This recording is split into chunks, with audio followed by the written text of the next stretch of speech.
हमारे साथ जुड़े रहने के लिए नियो न्यूज के YouTube चैनल को सब्सक्राइब कीजिए, साथ ही बेल आइकन को दबाइए नियो न्यूज की खबरें सबसे पहले देखने के लिए। मैं मथुरा हूँ Govardhan special exclusive talk and cultural show के प्रायोजक हैं Spark Studies in leading institute for preparation of IIT, JEE NEET, AIIMS and foundation और सह प्रायोजक हैं Shri Siddh Vinayak group of institutions, Jamunawata, Govardhan road, Mathura और एसोसिएट्स हैं VY construction Govardhan, Maharaja group Govardhan, Babulal Mahavidyalaya Govardhan, Shri Giriraj Mishthan Bhandar Govardhan, Parshuram Sharma जिला पंचायत सदस्य वार्ड नंबर 18 भाजपा नेता और श्री ग्रुप मथुरा। मैं धर्म भूमि कर्म भूमि कृष्णा की जन्म भूमि विश्व में पहचान रखता हूँ। मैं मथुरा हूँ, मैं मथुरा हूँ, मैं मथुरा हूँ।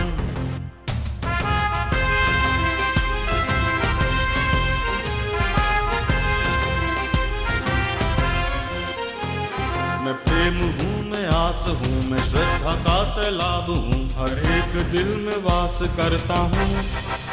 मैं मथुरा हूँ, मैं मथुरा हूँ, मैं मथुरा हूँ।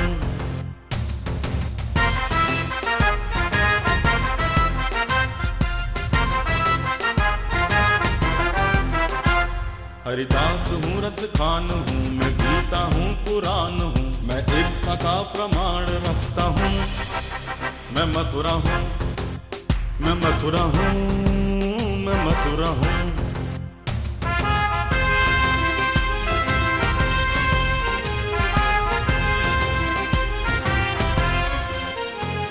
मैं न्याय हूँ, विश्वास हूँ, मैं दुखियों की आवाज हूँ, मैं कंसों का संहार करता हूँ। मैं मथुरा हूँ, मैं मथुरा हूँ, मैं मथुरा हूँ, मैं मथुरा हूँ।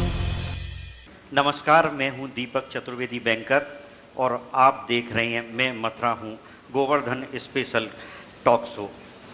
हमारे मध्य इस वक्त बैठे हुए महामंडलेश्वर स्वामी श्री ज्ञानानंद जी महाराज, जिन्हें गीता मनीषी के रूप में जाना जाता है। आप श्री कृष्ण कृपा धाम के अध्यक्ष हैं और बड़े पैमाने पर धर्म और अध्यात्म की चर्चा परिचर्चा के लिए देश विदेश के दौरे करते रहते हैं। स्वागत है आपका महाराज जी नियो न्यूज के इस स्पेशल कार्यक्रम में। क्या कुछ संदेश देना चाहेंगे, क्या कुछ कहेंगे? हमें प्रसन्नता है गोवर्धन धाम में जो नियो न्यूज़ की ओर से ये एक अद्भुत, एक अनूठा कार्यक्रम जो यहाँ रखा गया, ये वास्तव में बहुत सुंदर, बहुत स्तुत्य प्रयास है।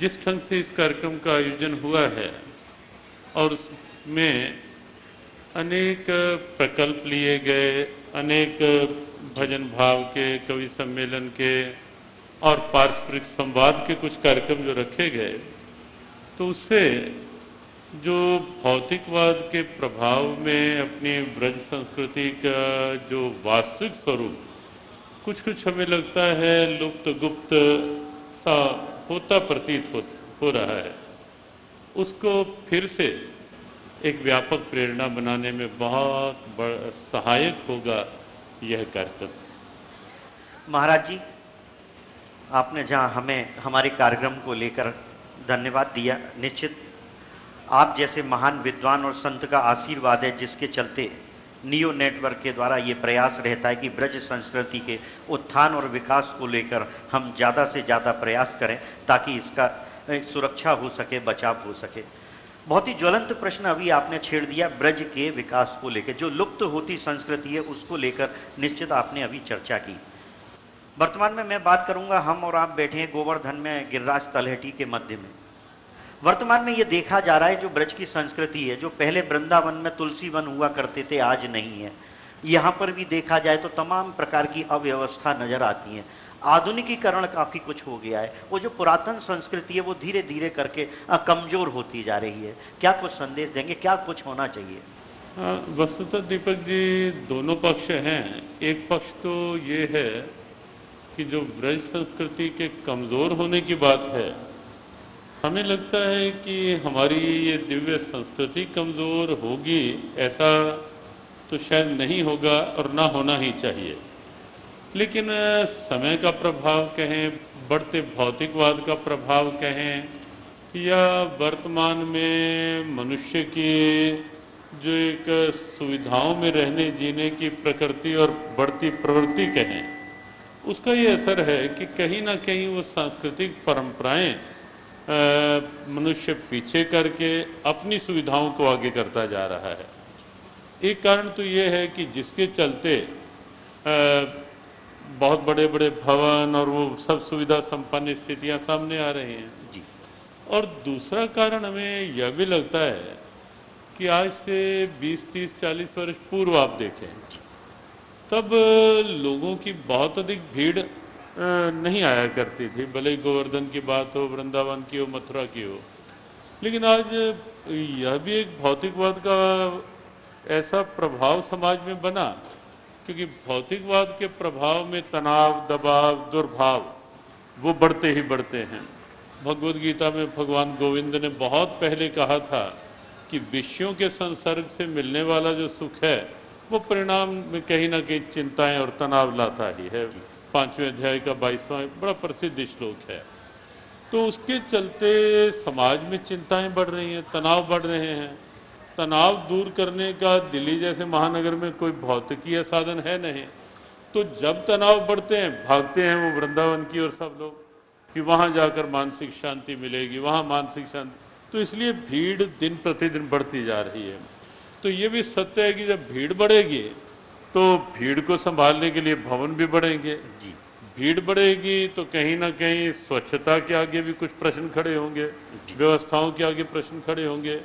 तो हमें लगता है कि आवश्यकता इस बात की है, क्योंकि हम लोगों को कहें कि ना है अधिक, तो भी वो ब्रज की दिव्यता और अधिक बढ़ेगी कैसे। तो हमें लगता है कि हमें एक संतुलन बना के रखने की आवश्यकता है कि भीड़ आए वो ठीक, लेकिन आगे व्यवस्थाएं उस ढंग से हम दे पाएँ, वो प्रशासन का भी दायित्व बनता है, प्रत्येक नागरिक का भी दायित्व बनता है कि सब मिलकर अपना दायित्व समझें कि हमें आकर के एक श्रद्धा भाव के साथ आना है, ना कि भ्रमण करने के लिए कि कहीं गंदगी डाल दी, कहीं कुछ कूड़ा करकट फेंक दिया, कहीं थूक दिया। उससे अलग आस्था को बनाए रखकर भक्तजन भीड़ में भी दर्शन करें, कोई कठिनाई नहीं, लेकिन प्रशासन भी भीड़ की अधिकता को देखते देखते वैसे अपनी व्यवस्थाएं भी बढ़ाता रहे। ये संतुलन बनाए रखना आवश्यक। बहुत ही सुंदर आपने बात बताई। साथ ही साथ हम बात करना चाहेंगे वर्तमान में जो कलिकाल चल रहा है, कलयुग की ओर हम बढ़ रहे हैं। तमाम लोग जो दान पुण्य भी बड़े पैमाने पर कर रहे हैं। जैसा हमारे बुजुर्ग बताते थे, पूर्व में तो काफ़ी कम हुआ करते थे, लेकिन समय के हिसाब से काफ़ी कुछ दान पुण्य भी कलयुग में बढ़ा है। लेकिन कुछ ऐसे संत महात्मा भी समाज में आ गए हैं जिन्होंने जो कहीं ना कहीं मानवीय संवेदनाओं को विचलित करके रख दिया है। ताज़ा उदाहरण राम रहीम का है। नाम लेके तो कोई चर्चा नहीं करना चाहेंगे जी। हमारा प्रयास रहता है सब्जेक्टिव जाने का जी, जहाँ सब्जेक्टिव अर्थात अपने को देखने का, क्योंकि भगवद गीता ये प्रेरणा देती है कि कर्मण्येवाधिकारस्ते, तो मेरा क्या कर्तव्य है, मैं उस कर्तव्य का निर्वहन ठीक ढंग से कर पाऊँ। हाँ, उसमें कहीं कहीं जब ऐसी स्थितियाँ आती हैं सामने जी, विचलित करती हैं, लेकिन हमें लगता है कि हमें जहाँ उचित है वहाँ से कुछ शिक्षा लें, कुछ चेतावनी लें कि ऐसा नहीं होना चाहिए, और जहाँ लगता है कि कोई अच्छा है वहाँ से कोई अच्छी प्रेरणा लें कि नहीं हमें भी ऐसा और अच्छा करना चाहिए। तो समाज में आज आवश्यकता इस बात की है कि देखो हर युग में कहीं ना कहीं सत्य और असत्य के द्वंद्व तो रहे हैं जी, अच्छाई और बुराई के द्वंद्व भी हर युग में रहे ही हैं, तो वो आज भी हैं।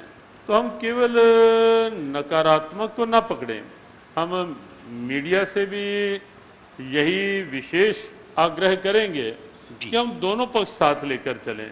यदि कहीं किसी की नकारात्मक स्थितियां हैं, उसको इस दृष्टि से उतना सामने रखें कि एक चेतावनी सामने आती रहे, लेकिन कहीं यदि कुछ अच्छा भी संतों के द्वारा हो रहा है, बहुत संत हैं जो बहुत अच्छे अच्छे कार्य हो रहे हैं, गाय के प्रति, दीन दुखियों के प्रति, चिकित्सा क्षेत्र में, शिक्षा क्षेत्र में, तो हम उन्हें भी समाज की प्रेरणा बनाएं, ताकि इस रूप में भी जो हम संतुलन की बात कर रहे हैं, ये संतुलन भी समाज के सामने आना चाहिए कि बुराई का चेतावनी के रूप में सामने आए, लेकिन अच्छाई भी समाज के सामने एक प्रेरणा के रूप में आए।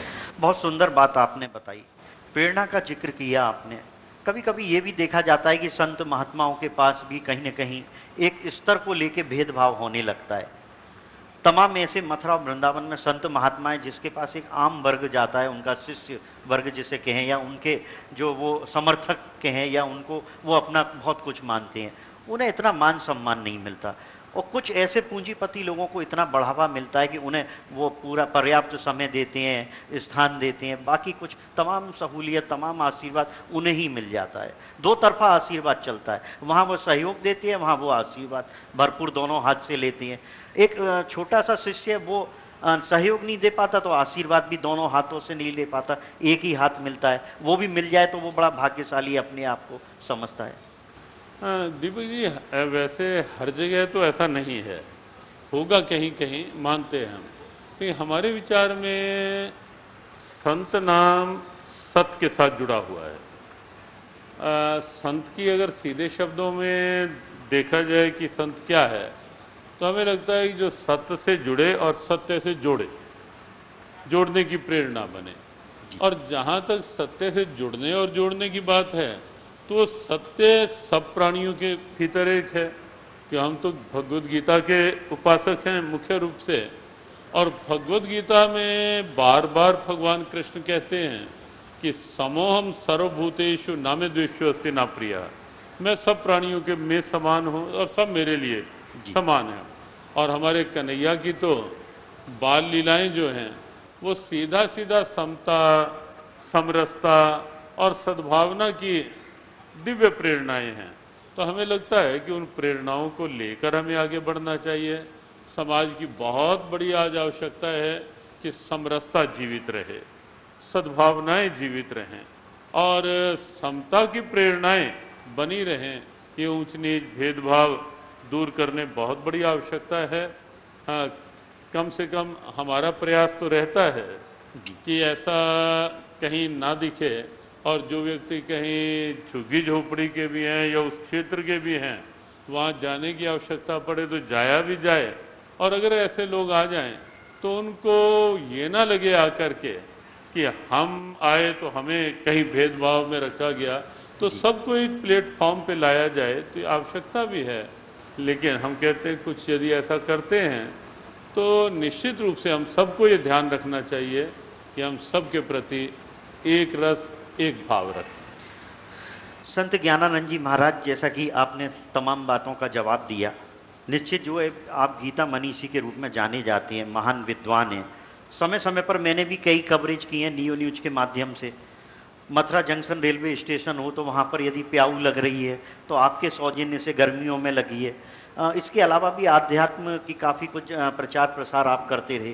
जहाँ जहाँ यदि किसी गरीब असहाय की मदद की ज़रूरत पड़ी तो आपकी संस्था के माध्यम से प्रत्यक्ष या परोक्ष रूप से या स्वयं आपके द्वारा लगातार मदद और सहायता की गई। एक और कटु प्रश्न मेरा आ रहा है, संत भी आजकल आधुनिकीकरण की आड़ में काफ़ी कुछ करने लगे हैं, एसी में रहते हैं, सुविधाओं में रहते हैं, और वृंदावन में हम देखें तो तटीय स्थान भी है, और भी तमाम ऐसे संत महात्मा हैं जो बिजली से दूर, आधुनिकता से दूर, कुटिया में जो है जप तप भजन साधना आराधना और न जाने क्या क्या कुछ करते रहते हैं। और वहीं ऐसे भी संत महात्माएं जो अच्छी खासी गाड़ियों में चलते हैं, अच्छे खासे महल अटारियों में रहते हैं, बड़ा भारी आडंबर भी नज़र आता है उसके पीछे। भगवद गीता में जो योग को परिभाषित किया गया जी, योग के लिए कहा गया समत्वम योग उच्यते, मन की समता का नाम योग है। तो समय के साथ साथ आज से 20-30-40 वर्ष पूर्व ये सुविधाएं थी ही नहीं, तब वो वैसा प्रचलन था। आज जैसा जैसा समय आगे बढ़ रहा है तब संत पैदल ही चलते थे, अब आज लगता है कि कहीं कम समय में जाके पहुंच गए कहीं समय का और अच्छा अधिक उपयोग किया जा सकता है, वो चलने में नहीं तो उस ढंग से सुविधा के साथ साथ। लेकिन हमारा उसमें एक कहना है, एसी के बिना भी रहा जा सकता है, अच्छी बात है। एसी यदि कहीं मिलता है बुराई नहीं, लेकिन कसौटी इस बात से आंकी जाएगी कि मान लो मुझे कहीं, हम अपनी बात करें कि कहीं एसी नहीं मिला और एसी के बिना रहना पड़ गया, और उस समय यदि मैं ये सोच के विचलित हो गया, हम किसी और की बात नहीं, उस समय मैं ये सोच के विचलित हो गया कि एसी नहीं मिला, मुझे एसी के बिना मैं कैसे रहूं, तो वहाँ कठिनाई है। और यदि एसी मिला है, भगवान की कृपा है, कहीं नहीं मिला, ये भगवान की मौज है, वो भी एक आनंद है। तो यदि, और हमने आपके प्रथम प्रश्न के उत्तर से एक संतुलन की बात कही है, जी जी, इस रूप में भी हम संतुलन की ही बात करेंगे कि जीवन में समत्वम योग की बात है, ये भी एक बैलेंस्ड लाइफ की बात है। मिल गया तो प्रभु की कृपा, नहीं मिला तो भगवान की इच्छा, उसका आनंद। यदि दोनों स्थितियों में आनंद विचलित नहीं है हमारा जी, तो ठीक है स्थिति, महाराज विचलित जी, नहीं होना महाराज जी, चाहिए। अक्सर मेरी कई संत महात्माओं से बात हुई, लगातार नियो न्यूज पे हमने चर्चा पर चर्चा की। अक्सर वो यही कहते हैं कि भाई हमारे शिष्य, हमारे भक्तगण जब हमें दे रहे हैं तो क्यों ना हम उसका उपयोग करें। तो ऐसी चर्चाएं आती है, लेकिन एक संत को तो एक विरक्त संत के रूप में रहना चाहिए, एक संदेश देना चाहिए, क्योंकि वो तो गृहस्थ दुनिया से ही दूर रहते हैं। जहाँ तक विरक्त की बात है, हमारे यहाँ विरक्त परंपरा भी है, लेकिन हमारे यहाँ ये परंपरा भी है कि, और प्रारंभ से रही है ये परंपरा कि राज ऋषि भी रहे हैं, महर्षि भी रहे हैं, देव ऋषि भी रहे हैं, देवताओं के गुरु, राजाओं के गुरु भी रहे हैं, वो उसी स्थिति में रहे हैं। तो अपने यहाँ परंपरा यहाँ ये देखने की है कि प्रवृत्ति में भी निवृत्ति है या निवृत्ति में भी प्रवृत्ति है। जी, कहीं एक अवस्था ये हो सकती है कि बाह्य रूप में निवृत्त हैं, लेकिन भीतर कहीं ना कहीं चिंतन में संसार रमा हुआ है। तो हमारे शास्त्र कहते हैं वो स्थिति बहुत अच्छी नहीं, लेकिन कहीं यदि प्रवृत्त भी है व्यवहार में, कर्मों में, और प्रवृत्त होकर भी मानसिक रूप में हम निवृत्त है, मानसिक रूप में केवल उसके चिंतन में, उसके भाव में है, तो प्रवृत्त होकर भी हम देखेंगे। अब स्वामी विवेकानंद आप देखें, पूरे विश्व में गए, अनेक देशों में गए, लेकिन रहे अपने वेश में, अपनी परंपराओं के प्रति एक निष्ठ। वहाँ गए होंगे तो निश्चित वहाँ की व्यवस्थाओं में रहना भी हुआ होगा, लेकिन परंपरा निष्ठ रहे, अपनी भारतीयता को नहीं छोड़ा।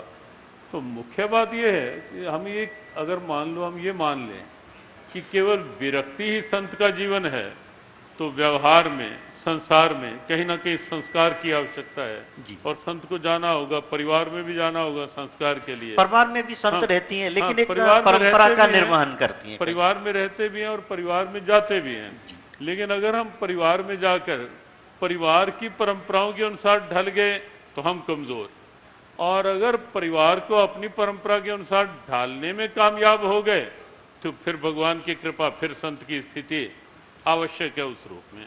तो उसी रूप में एक समाज में प्रवृत्ति में निवृत्ति का, हमारे आचार विचार शुद्ध पवित्र होने चाहिए कहीं ना कहीं, और एक जो संत महात्मा का जो कर्तव्य, जो उसका धर्म है, उसका पालन होना चाहिए, तभी सार्थकता है।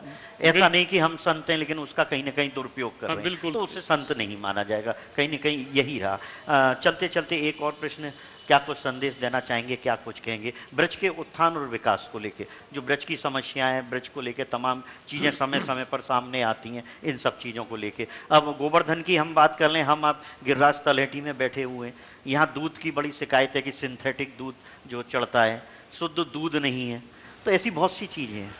तो हम इस विषय में संक्षेप में 2-3 संकेत करना चाहेंगे।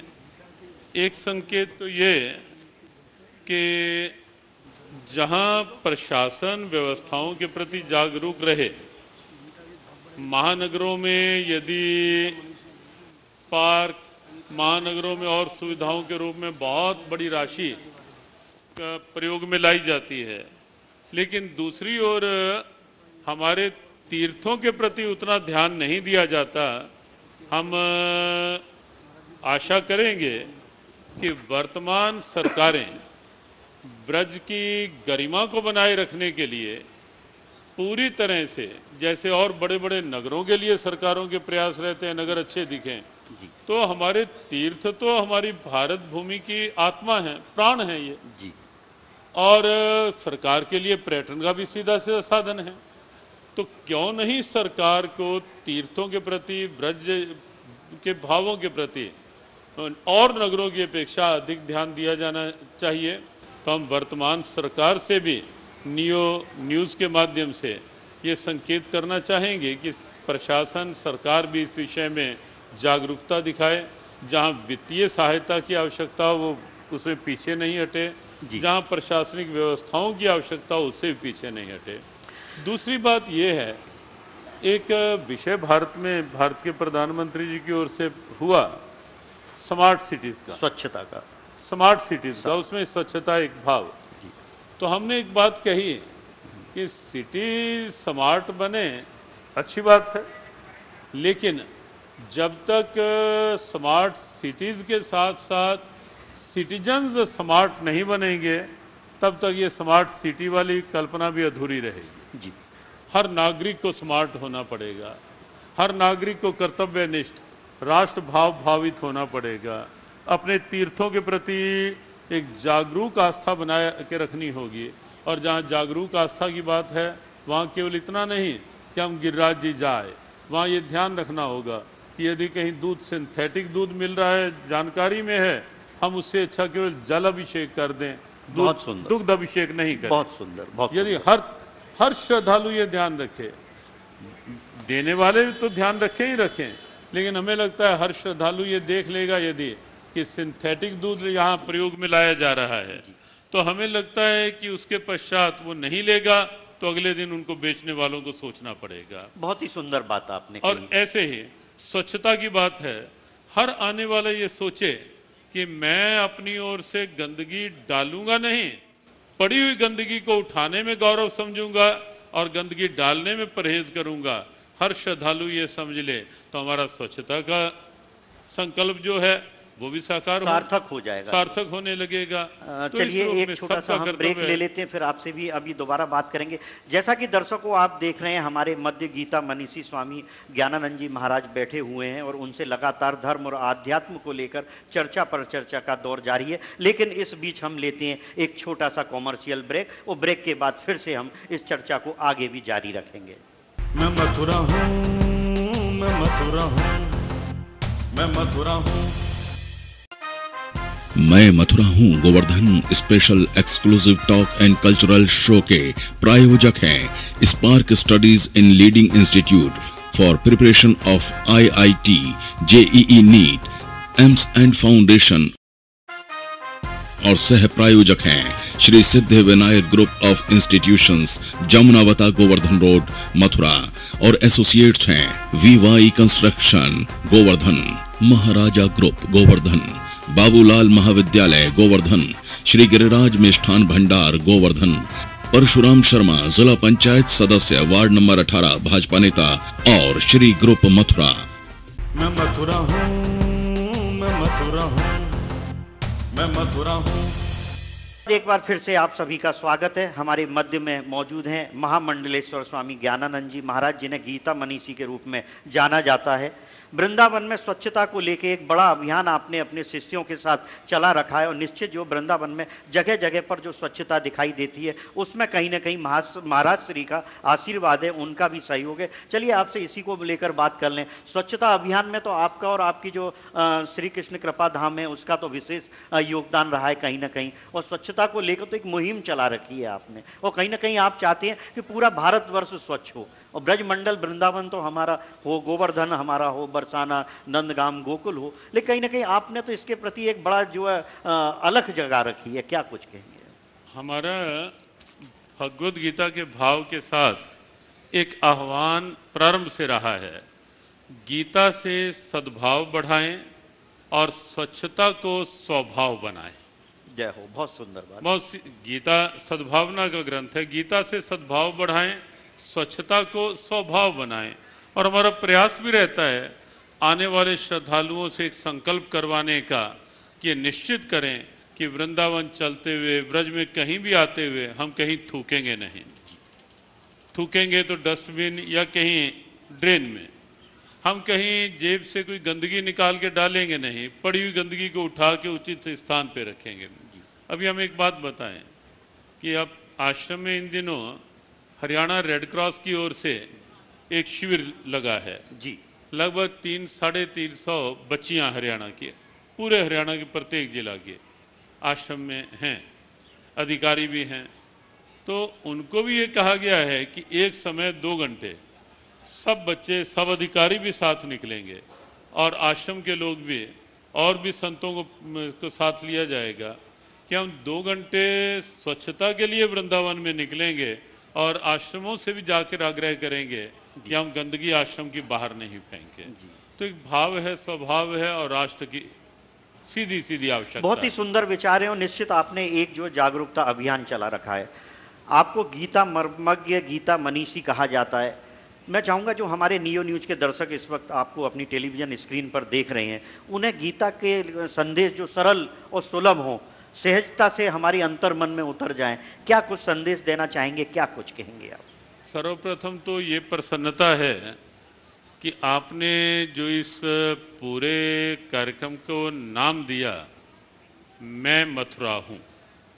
हम आते आते इस पे विचार कर रहे थे भगवद गीता के अनुसार ये ऐसा शब्द क्यों लगाया गया।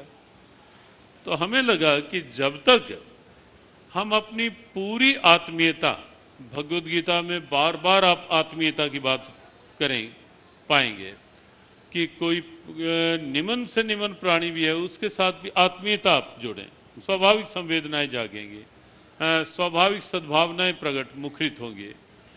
तो जब किसी के साथ अंतरंग आत्मीयता बनती है तो आत्मीयता के साथ साथ अपना पूरा भाव वहाँ के साथ जुड़ता है जी। और जब भाव जुड़ेगा तो हमें लगेगा ये मेरा अपना स्थान है, ये मेरा अपना नगर है, ये तीर्थ मेरा है, मैं इस तीर्थ का एक अंग हूँ। तो उस आत्मीयता में जरा सी भी कोई अव्यवस्था, विसंगति, विकृति होगी तो मुझे पीड़ा होगी जी, जी। जैसे मेरा शरीर है, वो पाँव में कांटा लगे या कहीं हाथ में कुछ चोट लगे, लेकिन पीड़ा मुझे ही होगी। क्यों? तो मुझे लगता है कि ये मैं पूरा एक बॉडी है। तो जब हम तीर्थ के साथ एक ऐसा भाव जोड़ेंगे तो निश्चित लगेगा कि हर कष्ट, हर अव्यवस्था मुझे मेरी अव्यवस्था लगेगी और हर अच्छाई मुझे आनंद देगी। हम एक छोटी सी बात कहना चाहेंगे, स्वामी राम तीर्थ जरूर जरूर हमारे भारत की संत परंपरा के अद्भुत संत, जब वो अमेरिका गए, बहुत मस्त फकीर, अमेरिका गए तो उनसे जब किसी ने भारत के विषय में पूछा तो हाथ वो ऐसे फैलाकर खड़े हो गए और स्वाभाविक उनकी वाणी से उद्घोष निकला कि मैं भारत हूं। उन्होंने हाथ फैला के कहा कि मेरी ओर ध्यान से देखो, मैं भारत हूं। इतनी आत्मीयता राष्ट्र के साथ। तो हमें वो स्वामी राम तीर्थ की बात याद आ गई कि मैं मथुरा हूं। तो ये जो भाव है ये आत्मीयता का भाव है और वर्तमान की 2 आवश्यकताएं गीता के अनुसार, एक तो समरसता के रूप में हमारी आत्मीयता जन जन तक बने जी इस उद्घोष के माध्यम से, और दूसरी बात गीता का विशेष भाव है मैं जहां हूं मेरा क्या कर्तव्य है जी। मैं यदि सन्यासी हूं तो मेरा क्या कर्तव्य है, मैं वैष्णव हूं तो मेरा क्या कर्तव्य है, मैं ब्रज का तीर्थयात्री हूं तो मेरा क्या कर्तव्य है, मैं एक श्रद्धालु हूं मेरा क्या कर्तव्य है, मैं एक विद्यार्थी हूं मेरा क्या कर्तव्य है। तो नीचे से लेकर ऊपर तक हर व्यक्ति यदि ये सोच लेगा कि मैं जहां हूं मेरा क्या कर्तव्य है तो निश्चित समझें एक स्वस्थ, स्वच्छ, सबल राष्ट्र निर्माण होगा। सद्भावना में समाज की संरचना के रूप में हम आगे बढ़ पाएंगे और एक दिव्यता स्वतः मुखरित होगी। हमें बहुत प्रसन्नता है नियो न्यूज़ की इस दिव्य प्रेरणा के लिए जो मैं मथुरा हूँ के रूप में अपनी ब्रज की सांस्कृतिक धरोहर को जन जन की एक सुलभ प्रेरणा बनाने का प्रयास किया गया। स्तुत्य प्रयास, सराहनीय प्रयास और अनुकरणीय प्रयास है ये। बहुत बहुत शुभकामनाएं। बहुत बहुत धन्यवाद। चलते चलते एक और प्रश्न आपसे करूंगा। जब भी अक्सर जो सरकारी सेवा में कोई सेवानिवृत्त होता है तो उसको गीता दी जाती है कि अब आप गीता का अध्ययन करिएगा, और आम जनजीवन में भी जब भी कहीं धार्मिक आयोजन होता है तो वहाँ गीता का वितरण किया जाता है।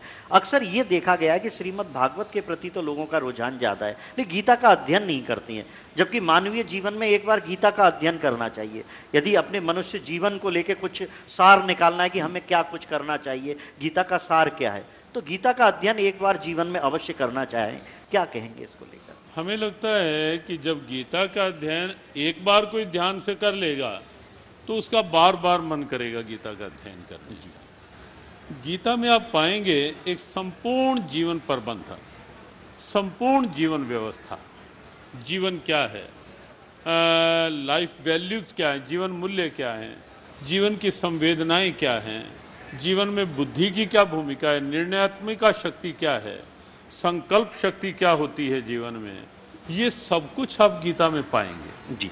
और हमारे विचार में गीता का अध्ययन किया हुआ व्यक्ति, ढंग से अध्ययन किया हो, वो कमज़ोर मनोबल के साथ नहीं जिएगा, मजबूत मनोबल के साथ, एक अच्छी विल पावर के साथ जीवन जिएगा, दूसरे की प्रेरणा बनेगा, वो कर्तव्यनिष्ठ होगा, वो सत्यनिष्ठ होगा, और वो हर प्रकार से मूल्यनिष्ठ होगा। जीवन मूल्य, पारिवारिक मूल्य, सामाजिक मूल्य, सांस्कृतिक मूल्य, राष्ट्रीय मूल्य, मानवीय मूल्य, सबके प्रति वो संवेदनशील होगा। और इसीलिए हमारे विचार में गीता आज की प्रथम आवश्यकता है, प्रबल आवश्यकता है। सब पढ़ें और सब इसकी प्रेरणा जन जन तक पहुंचाएं। तो दर्शकों, आपने देखा किस प्रकार से हमारे मध्य गीता मर्मज्ञ, गीता मनीषी स्वामी ज्ञानानंद जी महाराज मौजूद थे। आप महामंडलेश्वर हैं। वृंदावन में आपने स्वच्छता का अलग जगह रखा है। इसके अलावा भी समय समय पर जब जैसी समाज को जैसी आवश्यकता होती है वैसे ही आप मदद करते हैं। आपके शिष्य आगे आते हैं और हर तन मन धन हर तरीके से आप समर्पित भाव से समाज के लिए आगे खड़े रहते हैं। निश्चित गीता का ज्ञान अपने आप में बहुत बड़ा है। हालांकि समय हमारे पास कम है, चर्चा काफ़ी होनी थी गीता को लेकर, फिर भी काफ़ी कुछ आपने संक्षिप्त शब्दों में गीता के ज्ञान को लेकर गीता की जानकारी दी। निश्चित हमें जीवन में एक बार गीता को अवश्य पढ़ना चाहिए और उसमें जो कुछ लिखा है, जो कुछ संदेश दिया है, उसका भी अनुसरण करना चाहिए। मैं मथुरा हूँ के गोवर्धन स्पेशल के एक्सक्लूसिव टॉक शो में आप हमारे मध्य पधारे। बहुत बहुत आभार आपका, धन्यवाद आपका। इसी प्रकार से हम आगे भी संत महात्माओं को अपने इस मंच पर लाते रहेंगे और चर्चा करते रहेंगे। देखते रहें नियो न्यूज़। मैं धर्म भूमि कर्म भूमि कृष्णा की जन्म भूमि विश्व में पहचान रखता हूँ। मैं मथुरा हूँ, मैं मथुरा हूँ, मैं मथुरा हूँ।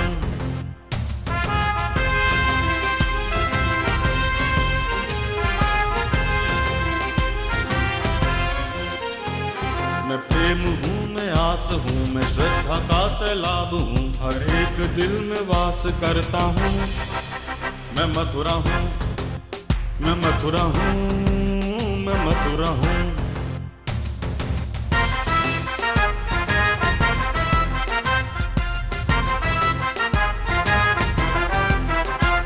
हरिदास हूँ, रस खान हूँ, मैं गीता हूँ, पुराण हूँ, मैं एकता का प्रमाण रखता हूँ। मैं मथुरा हूँ, मैं मथुरा हूँ, मैं मथुरा हूँ।